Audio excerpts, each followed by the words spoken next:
चन्द्रशेखर चन्द्रशेखर पाहि मां चन्द्रशेखर चन्द्रशेखर चन्द्रशेखर रक्ष मां रत्नसानुशरासनं रजताद्रिशृङ्गनिकेतनं सिञ्जिनीकृतपन्नगेश्वर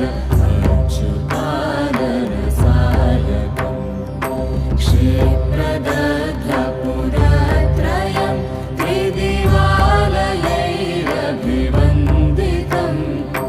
चन्द्रशेखरमाश्रये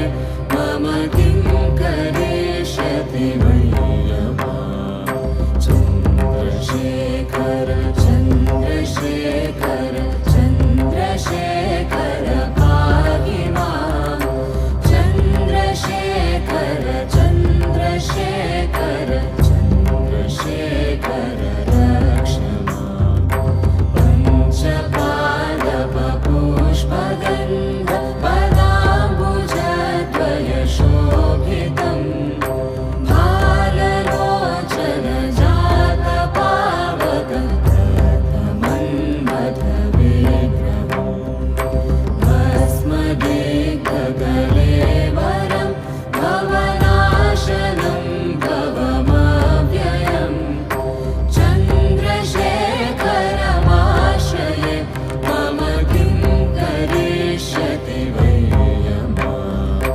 चन्द्रशेखर चन्द्रशेखर चन्द्रशेखर पाहि मां चन्द्रशेखर चन्द्रशेखर चन्द्रशेखर रक्ष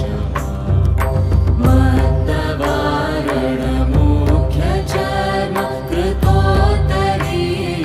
कृतोत्तरीयमनोहरं पङ्कजासन पद्मलोचन पूजिताग्रे सरोरुहं देवसिंह